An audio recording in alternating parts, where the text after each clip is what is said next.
The morning started like any other for Commander Sarah Chen at the Deep Space Communications Center on Luna Base. She sat at her desk with a cup of coffee, watching the green lights on her monitor that showed all human colonies were checking in normally. 237 colonies spread across the galaxy, each one sending their daily reports about crop yields, population numbers, and trade agreements with alien species. New Eden was always one of the first to report. The agricultural colony sat on the edge of human space, where the soil was rich and the growing seasons long. 2.3 million people called it home, living in cities that looked like gardens and farms that stretched to the horizon. Sarah had visited once during her academy days. She remembered children playing in fields of golden wheat while their parents worked alongside friendly alien traders from 3 different species. The clock showed 800 hours. New Eden should have sent their report by now. Sarah frowned and checked her systems again. Every other colony showed green, but New Eden remained dark. She tried sending a direct communication request. The signal traveled through subspace, crossing hundreds of light years in seconds, but no answer came back. Probably just a transmitter problem, she told herself. These things happen sometimes. Solar storms could damage equipment, or maybe someone accidentally broke something important. She made a note to send a repair ship if they didn't hear anything by tomorrow. But deep in her stomach, something felt wrong. Hours passed. Other colonies continued their regular check-ins. Trade ships reported normal business. Everything seemed fine except for that one dark spot where New Eden should be. Sarah tried calling them every 30 minutes, but each attempt met only silence. By afternoon, she called her supervisor. Captain Rodriguez came to look at the screens, his weathered face showing concern. "How long since their last transmission?" he asked. 18 hours and counting, sir. They never miss a check-in. Could be equipment failure. Or maybe they're dealing with some emergency that's keeping them busy." But Sarah could see in his eyes that he was worried too. New Eden wasn't just any colony. It was one of their most successful settlements, a shining example of human expansion into the galaxy. The kind of place that made other species respect humanity as partners rather than just newcomers. "I want to send a probe," Rodriguez said finally. "Something fast that can get there and send back pictures." The probe launched 6 hours later. It would take 2 days to reach New Eden, even traveling faster than any manned ship could go. Sarah barely slept during those 2 days, checking her screens every few hours and hoping to see that familiar green light appear. When the probe finally arrived at New Eden's star system, the first pictures it sent back made Sarah's coffee mug slip from her hands and shatter on the floor. Where New Eden should have been, there was only a ball of cooling rock. The planet's surface glowed red-hot like metal fresh from a forge. The oceans had boiled away. The atmosphere was gone. Nothing lived there anymore. Nothing could live there anymore. The probe sent more pictures as it moved closer. Debris floated in space around the dead world. Pieces of buildings, twisted metal from vehicles, and chunks of what used to be spacecraft. Sarah recognized some of the wreckage from the colony's small defense ships, but they were melted and broken like toys stepped on by a giant. Captain Rodriguez stood behind her, his hand on her shoulder as they watched the horror unfold on the screens. Other officers gathered around, their faces pale and shocked. Someone was crying. Sarah realized it was herself. "Who did this?" she whispered. The probe had instruments that could analyze the weapon signatures left in space. The readings came back clear and undeniable. Energy weapons with a specific frequency pattern. Particle beams with a particular isotope signature. Sarah had seen these patterns in intelligence reports before. "The Kthvar," Rodriguez said, his voice hard as steel. "It's their weapons. No doubt about it." The Kthvar hegemony was one of the older species in this part of the galaxy. Tall reptilian beings who ruled over dozens of worlds and considered themselves superior to younger races like humanity. They had been expanding their territory aggressively for the past century, always looking for new planets to add to their empire. But they had signed treaties. There were laws. The Galactic Council was supposed to prevent this kind of thing from happening. "Sir?"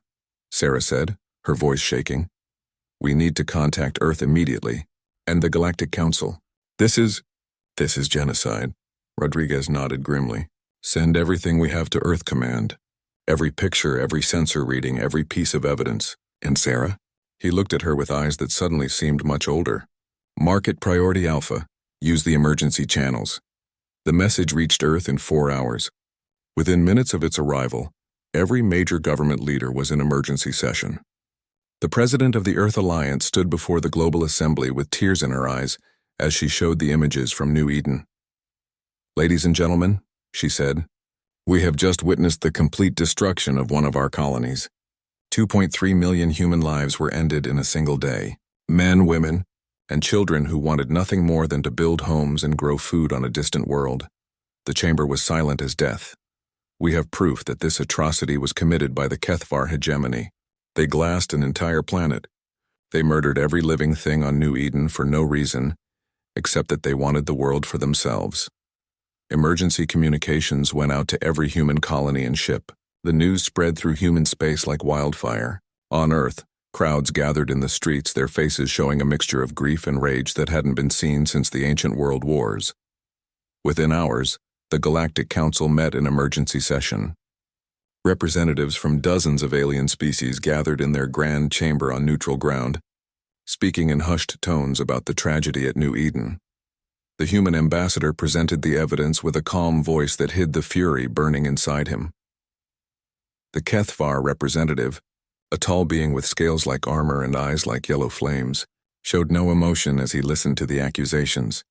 When his turn came to speak, he stood slowly and addressed the council with arrogance. "The world in question was in disputed territory," he said. "The humans had no legal claim to it. We were simply reclaiming what was rightfully ours." The human ambassador's face went white. "You murdered 2.3 million innocent people.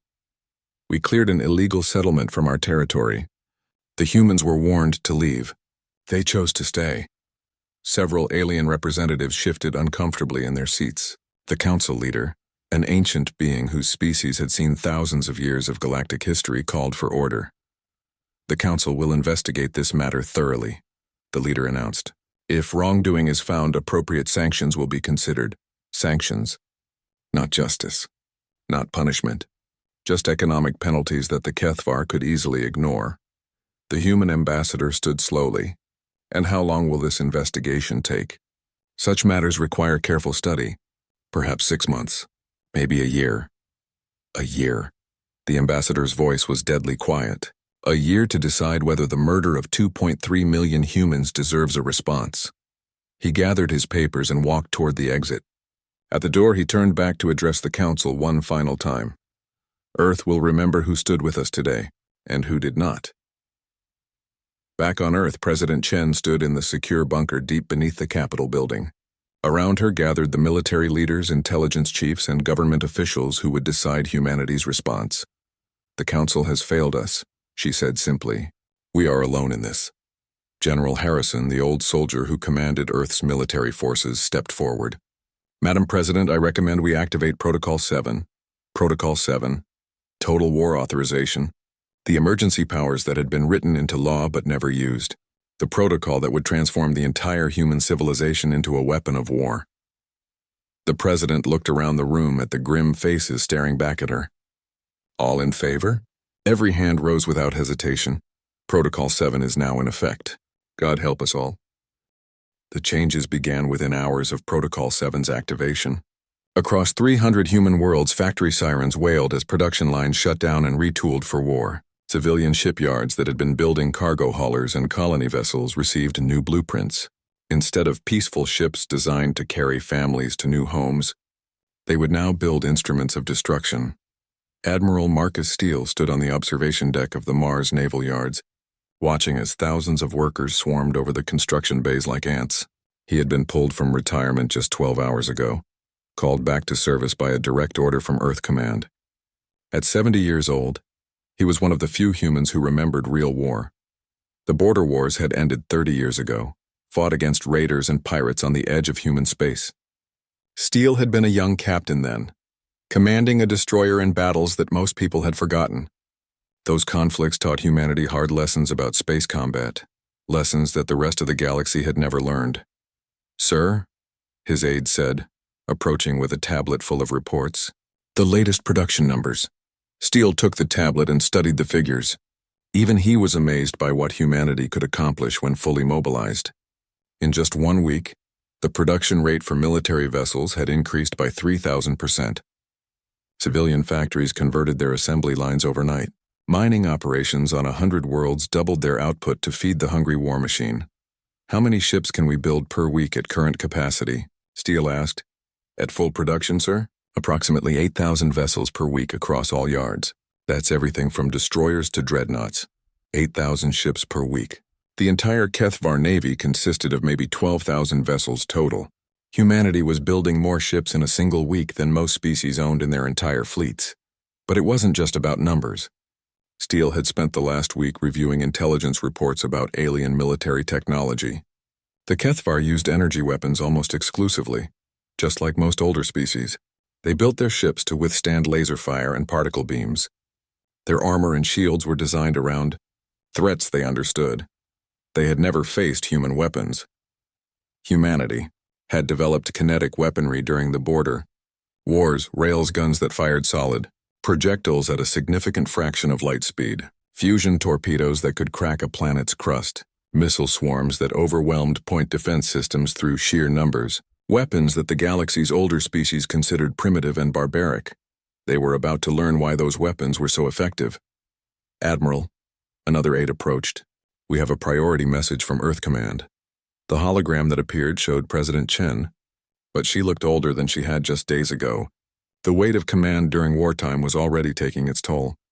Marcus, she said, using his first name as they had known each other for decades. I need to know how long until we're ready. 6 months for full deployment, Madam President. We'll have 500,000 combat vessels ready for action, supported by another 100,000 logistics ships. Even through the hologram, Steele could see Chen's eyes widen. 500,000? Marcus, are you certain those numbers are correct? Yes, ma'am. Our industrial capacity far exceeds what most species believe possible. They think like small populations with limited resources. They don't understand what 200 billion angry humans can accomplish when working together. 200 billion. The total human population spread across 300 worlds. Most alien species numbered their populations in the millions or low billions. Even the mighty Kthvar hegemony had only about 50 billion citizens across all their worlds. But humanity had grown fast during their expansion into space. Large families were encouraged to populate new colonies. Medical advances kept people healthy and productive well into their hundreds. Immigration from Earth to the colonies had been massive, and each generation born in space had more children than the last. Now all those numbers would be turned toward war. What about personnel? Chen asked. Volunteering exceeded our capacity to train them, ma'am. We've had to turn people away. Apparently, the destruction of New Eden affected people more deeply than we anticipated. That was putting it mildly. The images from New Eden had been broadcast across all human worlds, and the reaction was unlike anything in recorded history. Recruitment centers were overwhelmed by volunteers. Some were crying as they signed their enlistment papers. Others were coldly angry, with expressions that reminded Steele of his own face when he looked in mirrors these days. The attack on New Eden had done something to humanity that the Kthvar probably didn't understand. It had unified the species in a way that nothing else could have. Political differences were set aside. Economic competition was forgotten. Religious and cultural divisions disappeared overnight. All of humanity now had a single purpose: make the ones responsible pay for what they had done. Sir, his communications officer called from across the command center. We're receiving reports from our scouts in Kthvar space. Steele walked over to the communication station, where intelligence reports scrolled across multiple screens. Human spy ships disguised as cargo vessels had been monitoring Kthvar military movement since the attack. What are they doing? Continuing their expansion, sir. They've attacked 2 more systems since New Eden. Not human colonies, but settlements belonging to the Veltar Collective. Same pattern. Complete planetary bombardment followed by occupation. Steele felt his jaw tighten. The Kthvar weren't just expanding into human territory. They were on a campaign of conquest across this entire region of space, using terror and genocide as their primary weapons. New Eden had just been the first human world in their path. Any response from the Galactic Council? The usual, sir. Diplomatic protests and economic sanctions that the Kthvar are ignoring completely. Of course they were ignoring sanctions. When a species was strong enough to glass planets and steal entire star systems, what did they care about trade restrictions? The Galactic Council was dominated by older species who had grown comfortable with peace. They preferred talking to fighting, negotiation to action. They were about to learn that humanity preferred results to discussion. Steele returned to the observation deck, where he could see the construction work continuing around the clock. Massive dreadnoughts took shape in the zero-gravity assembly bays, their hulls bristling with weapons that could reduce mountains to dust. Smaller ships, destroyers, cruisers, and frigates, were built in specialized facilities designed for mass production. But it wasn't just ships. Humanity was building weapons, armor, and equipment at a rate that defied belief. Automated factories worked without stopping, guided by artificial intelligence systems that could optimize production beyond anything biological minds could achieve.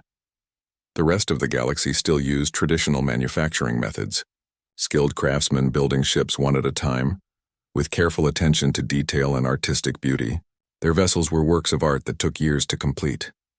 Human ships were built like bullets, simple, effective, and produced by the millions.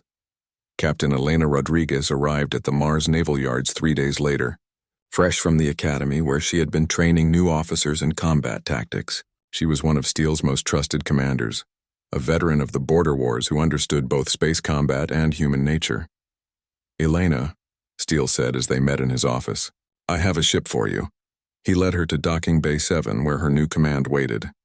The vessel was larger than any warship humanity had ever built, stretching nearly 2 kilometers from bow to stern. Its hull was dark gray metal covered with sensor arrays and weapon ports. "Vengeance-class battleship," Steele explained. "The first of her kind. We've built her specifically to fight the Kthvar." Rodriguez walked around the ship, studying its design with professional interest. "How many of these are we building?" 50,000. Along with 100,000 heavy cruisers, 200,000 destroyers, and 150,000 support vessels. Jesus. She stopped walking and stared at him. "Marcus, we're not just building a fleet. We're building an armada that could conquer half the galaxy." "I know." Steele's voice was quiet. "The question is, what do we do with all that power when the war is over?" Before Rodriguez could answer, another aide approached with urgent news. "Sir, we just received word from our embassy on the neutral world of Sanctuary. The Galactic Council has completed their investigation of the New Eden incident, and they've imposed economic sanctions on the Kthvar hegemony, trade restrictions that will remain in effect for 10 years, assuming compliance with Council regulations." Steele and Rodriguez looked at each other. 10 years of reduced trade as punishment for genocide. It was less than meaningless. "Send a message to Earth Command," Steele said. "Tell them that humanity declines to recognize the Council's authority in this matter. We will handle the situation ourselves." As his aide hurried away to send the message, Steele turned back to Rodriguez. "How long do you need to shake down your new ship?" 2 weeks to run her through trials. Another week to train the crew on her systems. You have 10 days total. After that, we begin deployment to forward positions." Rodriguez nodded. "Understood, sir. May I ask what our rules of engagement will be?" Steele was quiet for a long moment, looking out at the construction yard 6 months after New Eden turned to glass. Captain Elena Rodriguez stood on the bridge of the HFS Retribution and watched the most incredible sight in galactic history unfold before her. Stretching in every direction farther than sensors could reach, 500,000 human warships hung in perfect formation. The fleet was so large that it had to be organized into 7 separate battle groups, each one bigger than the combined navies of most alien civilizations. Rodriguez commanded Battle Group 7, which consisted of 60,000 ships, ranging from nimble destroyers to massive dreadnoughts that could crack moons in half. "Status report," she ordered. "All ships report ready for combat operations," her tactical officer announced. "Weapon systems armed, shield generators at full power, and jump drives charged for immediate transit." Rodriguez nodded, studying the tactical display that showed her portion of the fleet. The Retribution was one of the new Vengeance-class battleships, purpose-built to fight the Kthvar. At 2 kilometers long and armed with enough firepower to level a continent, it represented everything humanity had learned about warfare concentrated into a single vessel. But it wasn't just the size or weapons that made human ships dangerous. It was how they were built. Where alien species crafted their vessels like works of art, humans had engineered theirs like tools. Every system was designed for maximum efficiency and ease of repair. Crews could swap out damaged components in minutes rather than hours. Ammunition was standardized across all weapon types. Fuel systems were compatible between different ship classes. Most importantly, human ships were built to be expendable. Their crews were trained to sacrifice their vessels if necessary to complete the mission. This was a concept that horrified most alien species, who viewed their beautiful starships as irreplaceable treasures. The Kthvar were about to learn why that attitude was a weakness. "Captain," the communications officer called, "we're receiving a transmission from Admiral Steele." The main screen flickered to life, showing Steele's weathered face from his flagship, the HFS Vengeance. Behind him, Rodriguez could see the bustling activity of the fleet's command center, where hundreds of officers coordinated the movement of 500,000 ships, all battle group commanders. Steele's voice carried the weight of absolute authority. "Final mission briefing begins now." The screen split to show all 7 battle group commanders. Rodriguez recognized most of them, veterans of the border wars who had been pulled from retirement or promoted rapidly to handle humanity's largest military operation ever attempted.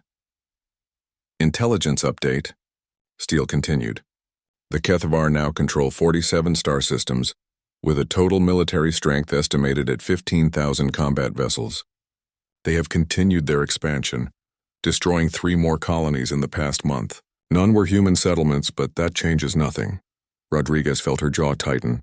The Kthvar had learned nothing from their destruction of New Eden. They continued using genocide as a tool of conquest, apparently confident that no one could stop them. They were wrong.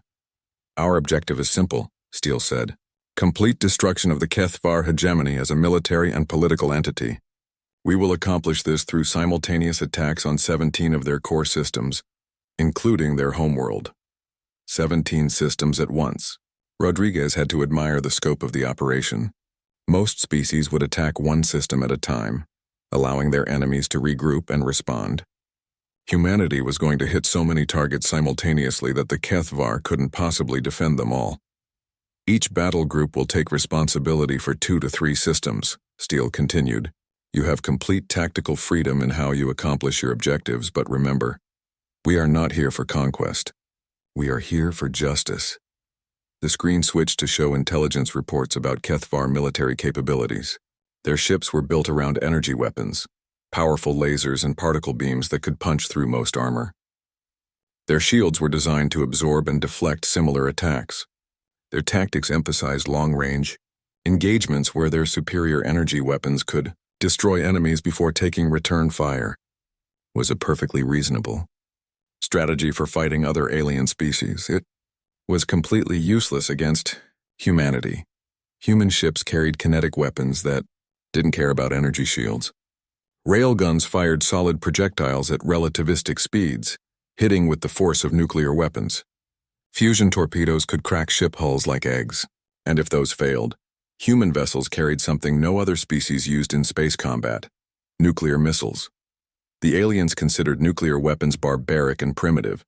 They preferred clean energy weapons that left no radiation or debris. They built their defenses accordingly, never imagining that anyone would be crazy enough to use fusion bombs in ship-to-ship combat. "One more thing," Steele said, his voice growing harder. "The Galactic Council has issued a formal request that we limit our response to the Kthvar. They are concerned about regional stability and want us to avoid excessive force." Several of the battle group commanders made disgusted sounds. The Council had done nothing while the Kthvar murdered millions of innocent people. But now they were worried about humanity using too much force to stop them. "Here is my response to the Galactic Council," Steele continued. "We will use exactly as much force as necessary to ensure that no species ever again believes they can genocide human civilians without consequences. If the Council considers that excessive, they are welcome to file a formal complaint." Rodriguez smiled grimly. She had served under Steele during the border wars and knew he had little patience for politics or diplomacy. He was a soldier who believed in protecting humanity's interests, regardless of what alien species thought about his methods. "Final equipment check," Steele ordered. "All battle groups report readiness status." One by one, the battle group commanders reported in. Every ship was armed and ready. Every crew was trained and eager for combat. The largest military force in galactic history was prepared to move. "Battle Group 7 reports full readiness," Rodriguez announced when her turn came. "All ships armed and operational. Crews at combat stations." She had spent the last month putting her forces through intensive training exercises. Her captains knew their jobs, her crews knew their ships, and everyone understood what was at stake. The attack on New Eden had affected every human in the fleet personally. Many had friends or family who died when the planet was destroyed. This wasn't just military duty. It was personal. Admiral, the fleet intelligence officer, announced, "We're detecting increased Kthvar military activity in their border regions. It appears they're consolidating forces." "Too little, too late," Steele replied. "They had 6 months to prepare for our response. If they're just starting to take defensive measures now, they clearly didn't understand what they were dealing with." The truth was that most alien species couldn't comprehend humanity's industrial capacity. They thought in terms of dozens or hundreds of ships, built over years or decades by traditional methods. The idea that one species could construct 500,000 warships in 6 months was beyond their understanding. Even the Galactic Council, with access to intelligence reports about human production capabilities, seemed to think the numbers were exaggerated or impossible. They kept sending diplomatic messages asking for humanity to reconsider their response, apparently believing that economic sanctions and stern warnings would satisfy human anger over the genocide. They were about to learn how wrong they were. "All battle groups," Steele announced, "prepare for jump to combat zones. Mission begins in 30 minutes. Rodriguez turned to her bridge crew. "You heard the Admiral. All ships prepare for combat jump. Navigation, confirm coordinates for our target systems. Coordinates confirmed, Captain. 3 systems assigned to Battle Group 7, Kthvar military strongholds at Drakmor, Selvek, and Thane 7th. Weapon status? All weapon systems armed and ready. Kinetic batteries loaded with armor-piercing rounds. Fusion torpedoes armed and targeted. Nuclear missile batteries ready for deployment. Shield status? All vessels report shields at maximum power. Point defense systems online and ready." Rodriguez nodded, feeling the familiar calm that came before combat. Around her, the bridge crew worked with quiet efficiency, running final checks on systems that could mean the difference between life and death in the coming battle. "Captain," her tactical officer said, "we're receiving status reports from the other battle groups. Everyone is ready." On the main screen, she could see portions of the other battle groups preparing for their own jumps. The sight was awesome and terrible. Hundreds of thousands of warships about to unleash destruction on a scale the galaxy had never seen. "All battle groups." Steele's voice came over the communication system. "This is Admiral Steele. 6 months ago, the Kthvar murdered 2.3 million human civilians in an act of unprovoked genocide. Today we ensure that such an atrocity never happens again." Rodriguez felt a chill run down her spine. Around her, the bridge crew stood straighter, their faces showing the same mixture of grief and determination that had driven humanity to build this massive fleet. "Jump drive charging," the navigation officer announced. 30 seconds to jump. "All ships," Rodriguez broadcast to her battle group. The Kthvar defense fleet at Drakmor system detected the incoming human ships 3 minutes before they arrived. Admiral Zektar, commanding from his flagship Burning Talon, stared at his sensors in disbelief as the readings showed impossible numbers. "Scan again," he ordered his sensor operator. "These readings cannot be correct." "Sir, sensors confirm. Multiple contacts incoming. Estimate 60,000 enemy vessels." Zektar's scaled hands gripped his command chair. His entire defense fleet consisted of 800 ships, considered one of the strongest forces in Kthvar space. The humans were bringing 75 times that number.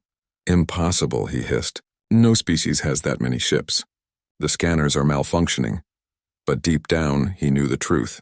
The humans had been building for 6 months while the hegemony ignored their threats. Now those threats were becoming reality. Space rippled with energy as 60,000 human warships materialized in perfect formation. Captain Rodriguez's Battle Group 7 had arrived at their first target, and the sight that greeted them filled her with savage satisfaction. "Tactical analysis," she ordered. "Enemy fleet consists of approximately 800 vessels, mostly heavy cruisers and battleships. They're moving to intercept us, but their formation suggests they expected a much smaller force."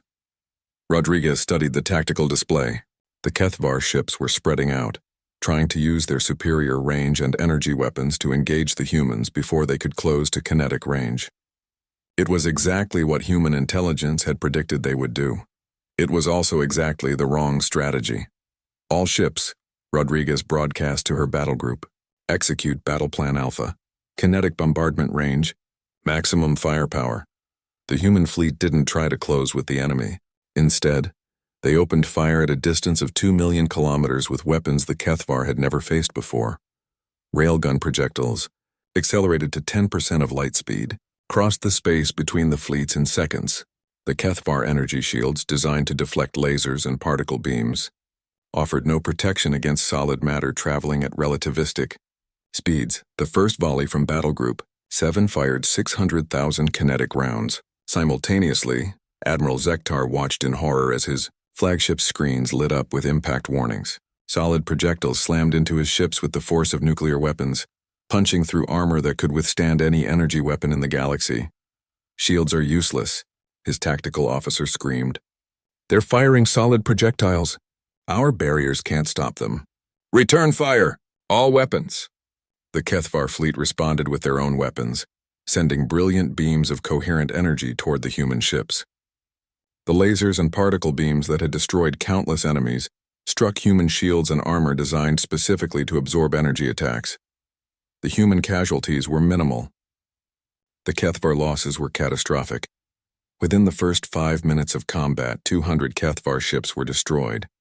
Their energy weapons, while powerful, couldn't penetrate human defenses at long range. Meanwhile, human kinetic weapons continued to tear through their formations like bullets through paper.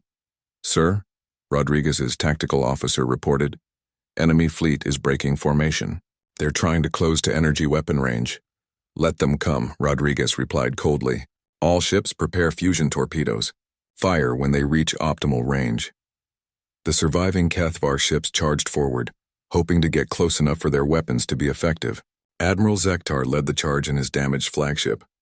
Scales bristling with rage and desperation, they managed to close the distance to 500,000 kilometers before the humans fired their second weapon system.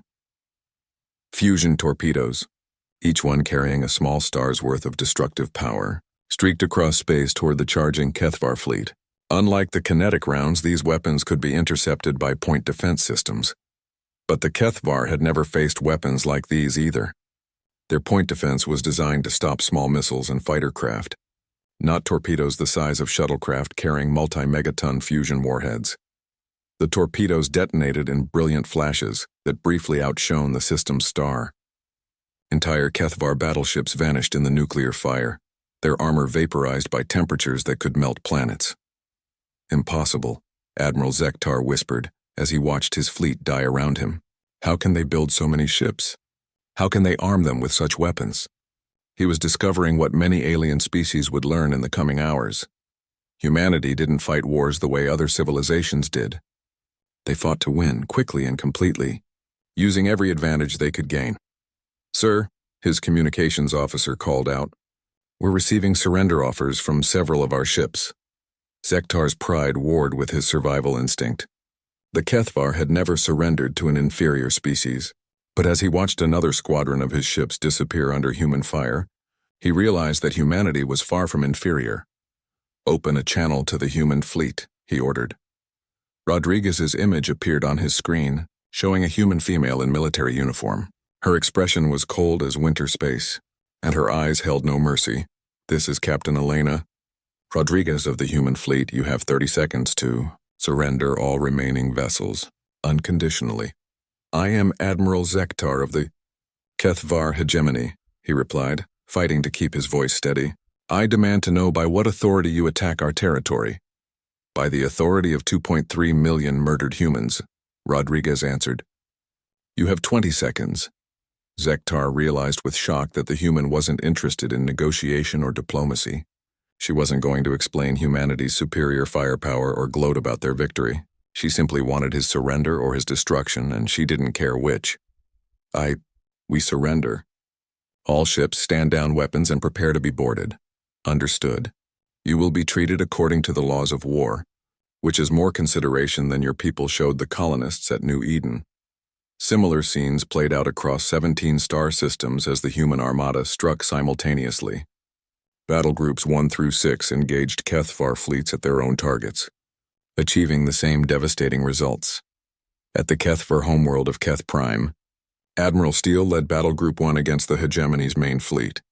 Nearly 3,000 enemy ships defended their most important world, supported by orbital defense platforms and planetary shield generators. The battle lasted 47 minutes. Human kinetic weapons smashed through the orbital defenses like meteors through glass. Fusion torpedoes cracked the planetary shields, allowing follow-up strikes to disable the generators. The Kthvar home fleet, larger and more advanced than any force they had ever assembled, was destroyed so completely that debris rained from the sky for days afterward. But the most shocking moment came when Admiral Steele opened communications. To the planet's surface, people of Kth Prime, his voice broadcast on all frequencies. This is Admiral Marcus Steele of the human space fleet. Your military forces have been destroyed. Your orbital defenses are gone. Your government's ability to project power beyond this system no longer exists. The planetary leaders, huddled in their underground command bunkers, listened in terrified silence. However, Steele continued, we are not here to conquer your world or enslave your people. We are here to end your government's policy of genocide against peaceful species. On the planet's surface, millions of Kthvar civilians watched human ships fill their sky. They had been told that humans were weak, primitive beings who could be crushed easily. Instead, they saw weapons of unimaginable power held in check by beings who chose restraint when they could have chosen destruction. Your military will be disbanded, Steele announced. Your government will surrender unconditionally. Any attempt to rebuild your war machine will result in permanent occupation of your worlds. In the space of a single day, the Kthvar hegemony ceased to exist as a military power. 17 star systems fell to human forces in coordinated attacks that demonstrated a level of strategic planning and industrial capacity that shocked the entire galaxy.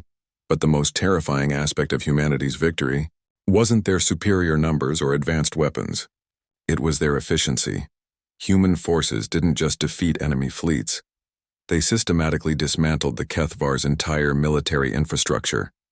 Shipyards were destroyed or captured. Military academies were closed. Weapons factories were converted to civilian production or demolished entirely. Within 72 hours of the first attack, the Kthvar could no longer build warships, train military officers, or manufacture weapons. A civilization that had dominated this region of space for centuries was reduced to a collection of defenseless worlds dependent on human mercy for their continued existence.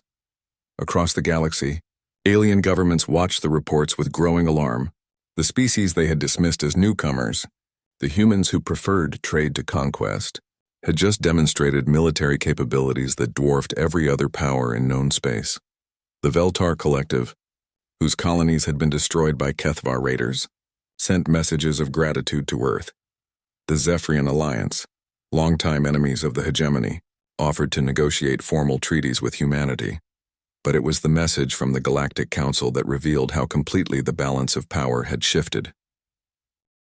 The Council formally recognizes humanity's right to self-defense, their transmission began, and commends the restraint shown 3 months after the destruction of the Kthvar military.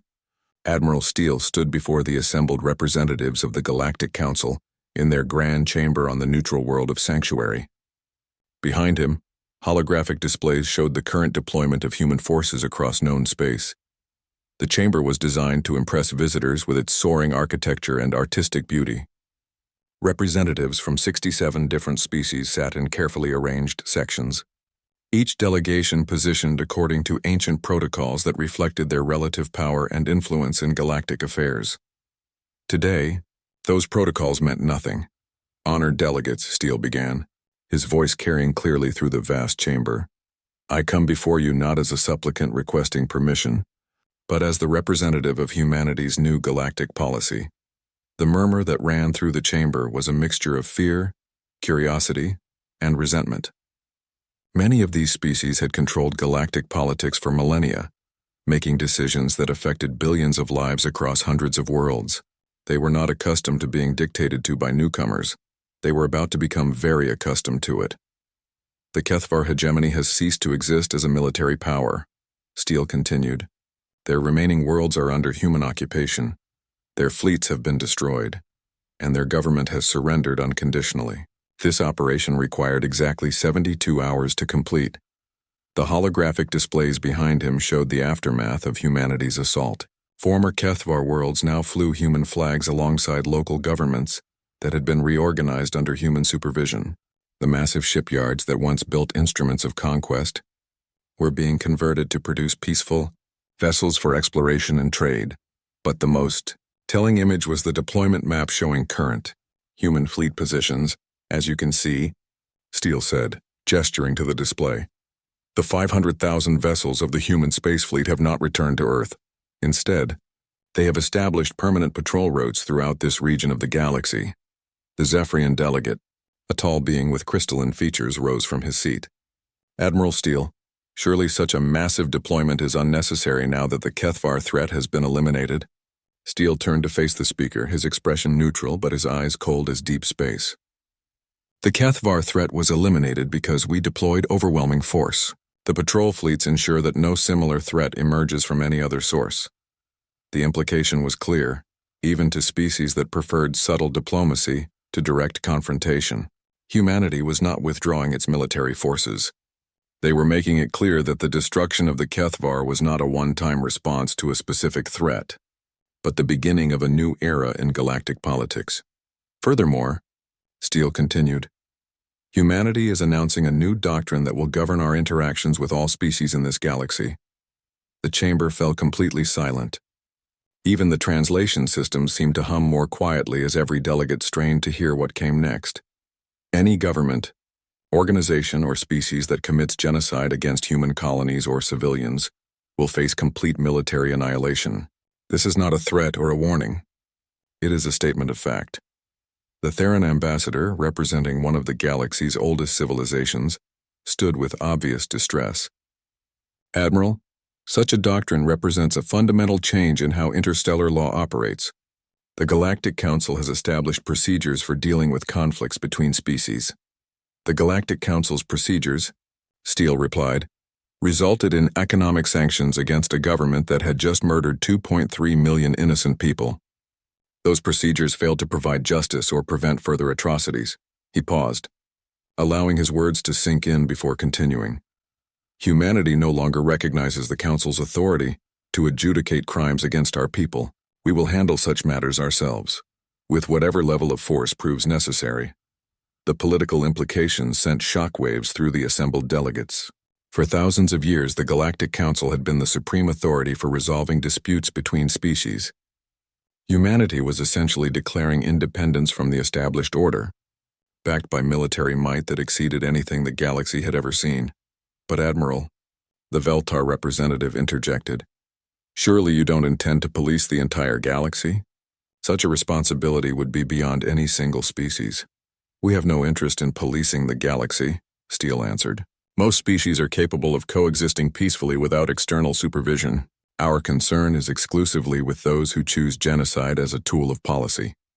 The distinction was important, and the more perceptive delegates understood it immediately. Humanity wasn't claiming the right to interfere in normal diplomatic disputes or territorial conflicts. They were specifically targeting the worst crimes, the complete destruction of entire populations for political or territorial gain. However, Steele continued, we recognize that our new role requires certain adjustments to existing arrangements. The holographic display changed to show shipping lanes and trade routes throughout human space and beyond. Effective immediately, all merchant vessels traveling through human-controlled systems must submit to inspection for weapons of mass destruction. Any ship carrying biological, chemical, or nuclear weapons capable of destroying planetary populations will be seized. Several delegates started to object, but Steele raised his hand for silence. This is not negotiable. The inspection process has been designed for minimal delay to legitimate commerce. Ships carrying only normal cargo will be processed quickly and without interference. However, any attempt to smuggle planet-killing weapons through human space will be treated as an act of war. The message was clear. Humanity was not just concerned with direct attacks on their colonies. They were taking steps to prevent any species from acquiring the tools needed for genocide. Regardless of their intended targets, Admiral, the Council's presiding officer asked, what assurance can you give that humanity will not abuse this new power? History shows that military supremacy often leads to oppression of weaker peoples.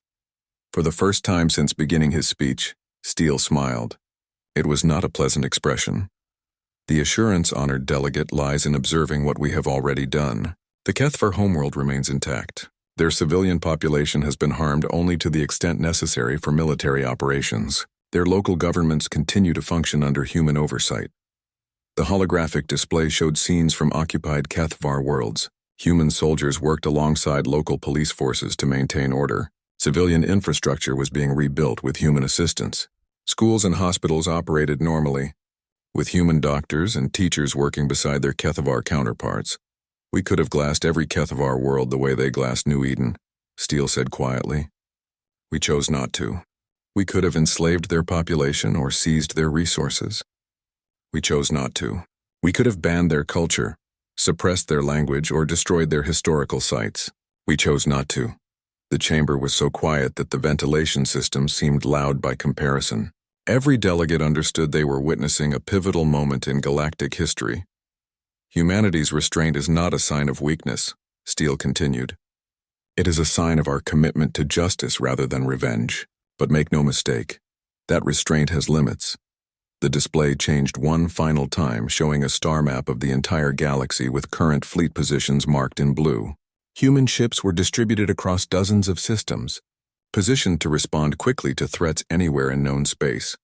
The 500,000 ships of the human space fleet will remain on active patrol indefinitely. Additional vessels are being constructed to replace any losses and expand coverage to previously undefended regions. By the end of this year, no corner of the galaxy will be more than 72 hours away from human intervention. Steele paused, letting the enormity of that statement sink in. 72 hours. In 3 days, humanity could bring overwhelming force to bear on any target in the galaxy. The age when genocide could be committed in remote systems, safe from retaliation, was over. In conclusion, Steele said, I invite any species that values peace and coexistence to continue normal relations with humanity. Our merchants will trade fairly, our diplomats will negotiate honestly, and our scientists will share knowledge freely. His voice hardened as he delivered the final words. But to any government that believes it can murder innocent civilians without consequence, I offer this advice: remember New Eden, remember the Kthvar, and choose very carefully whether you want to discover if humanity's mercy has limits. Steele turned and walked from the chamber, leaving behind a room full of delegates who were already composing urgent messages to their home governments. The balance of power in the galaxy had shifted permanently, and everyone knew it. 6 months later, construction was completed on the New Eden Memorial Station. The massive structure orbited the dead world star at the exact coordinates where the colony had once thrived. Its halls contained the names and images of every person who had died in the Kthvar attack, along with historical displays showing what their world had been like before its destruction.